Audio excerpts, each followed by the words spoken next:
Kol halal Yahweh, Bahashem, Yahushai, Bahashem, Rukakwadash, the willingness to GMS, the time is truth. Matthew 24:7. For nation shall rise against nation, and kingdom against kingdom, and there shall be famines and pestilences, and earthquakes in diverse places. So let's take a look at this, because it looks like we have another pestilence which is going to be taking center stage.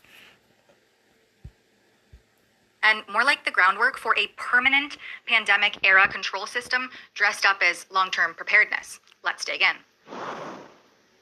The latest plan by the corporate and pharmaceutical upper echelon of the World Health Organization have just unveiled their latest strategic plan to make the COVID-19 emergency response permanent. This is being sold to the public under the guise of management of all coronavirus disease threats, from COVID-19 itself to Middle East respiratory syndrome called MERS, and any potential new coronavirus diseases that lurk under the banner of maybe disease X, looking into the future pandemic crystal ball. They call it a turning point in the transition from the COVID-19 emergency response to sustained, long-term, and integrated management, building on the lessons of the past 5 years of COVID-19 response. So here we go again, another glossy, hyper-bureaucratic document from the World Health Organization, this time branded as the Strategic Plan for Coronavirus Disease Threat Management 2025 to 2030.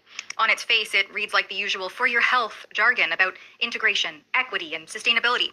But beneath that polished language, this is more about implementing the architecture of a permanent global surveillance system, conveniently justified under the banner of disease prevention. It's hard not to notice the timing. After years of pushing for a sweeping pandemic agreement, one that still hasn't materialized in the form of WHO Director General Tedros Ghebreyesus so desperately wanted, the WHO now presents this 5-year strategic blueprint, and suddenly every country is urged to align, to harmonize, and to build resilient systems that all seem to point in the same direction.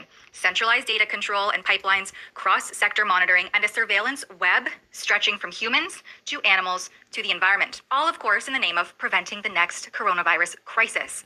Ecclesiasticus 12:10, never trust thine enemy, for like his iron rusteth, so is his wickedness. So this is Esau Edom going to come back with something even more deadlier than the so-called COVID, where people injected themselves with spike proteins.